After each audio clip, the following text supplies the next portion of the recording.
Come in, come in.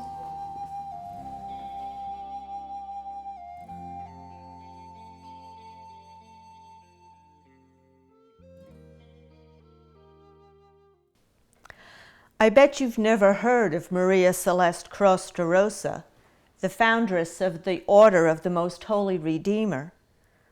Neither had I until I entered the order, commonly known as the Redemptoristine nuns, and fell in love with her and her message. Let me tell you why she's so special. Maria Celeste was a mystic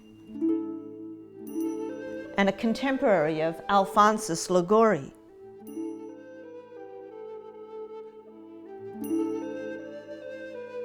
Both were born in Naples in 1696, though they did not meet until 33 years later.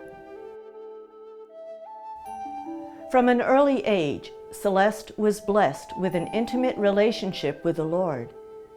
From the age of 5, Jesus began speaking to Celeste in her heart that he would always be her beloved and guide. When she was 27 years old, she entered a monastery in Scala, Italy, high above the Amalfi Coast.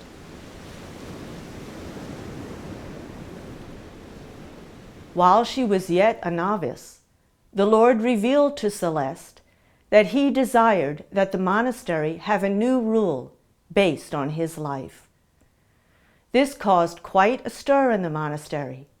Some called Celeste a visionary, while others called her delusional, a troublemaker, a witch. Yet, after the community was interviewed by a young priest named Alphonsus, he deemed Celeste's revelations to be truly from God and recommended the new rule be adopted by the sisters. Thus began the Order of the Most Holy Redeemer in 1731 on the Feast of Pentecost. A few months later, Jesus conveyed a message to Celeste to pass on to Alphonsus that he was the one chosen to go and preach the good news of God's plentiful redemption to the poor and most abandoned. After some deliberation, Alphonsus Liguori, with his followers, founded the Redemptorist Priests and Brothers the following year.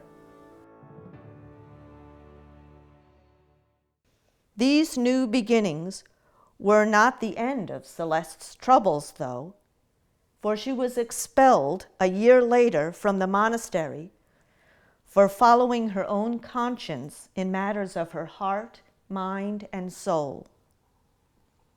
All the while, the Lord was ever with Celeste, guiding her. Eventually, after sharing her talents and insights to reform a Dominican monastery and orphanage, Celeste was finally able to put into practice the new rule that the Lord had revealed to her in a new monastery in Foggia, where Celeste lived the rest of her life as the prioress. During those years, she continually shared with the women who joined her the ongoing revelations she received from the Lord. What was so unique about the rule that was revealed to Celeste? Jesus invited her to transform her life into his own, to become a viva memoria, a living image of his own life, death, and resurrection. She was to offer her life as a living Eucharist, a complete self-emptying of herself, as he had done when he humbled himself and showed God's boundless love and mercy. What is a living Eucharist? You've heard the saying, you become what you eat. Well, in being a living Eucharist, you become what you receive, Jesus. And as a beloved daughter or son of God, you offer in the spirit of thanksgiving your whole life back to God. This hit home for me very powerfully recently. I was Eucharistic minister at Mass distributing the host when a woman replied to the body of Christ. She replied, "I am." That gave me pause. Would that we all had the boldness and humility to say, "I am." This is what Celeste did. By participation and union in the life, death, and resurrection of Christ, she boldly and humbly said, "I am," and radiated God's love and mercy by continuing the work of Christ in her own life. What is Celeste's message to us today? To be a viva memoria, a living image and Eucharist, calls for a complete stripping of oneself. Celeste called this annihilation.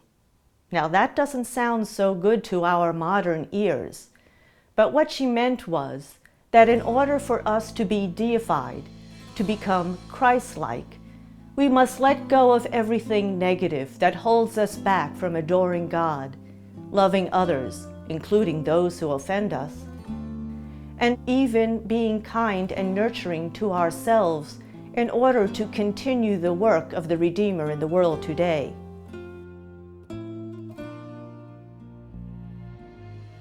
Our participation union with the life of Christ reveals itself in encouraging words, acts of kindness, and especially in our prayer, which are bread and wine for the building up of the Church and world, and support for the mission of our brother Redemptorists.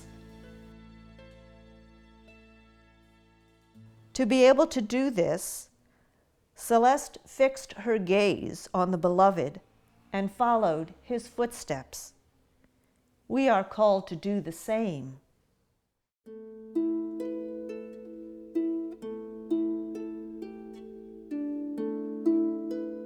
Contemplation is a long, loving gaze at the Redeemer. This leads to intimacy. This intimacy can be described as into me see. Jesus into me sees, and Jesus invites me to intimacy him, and so be drawn to follow in his footsteps.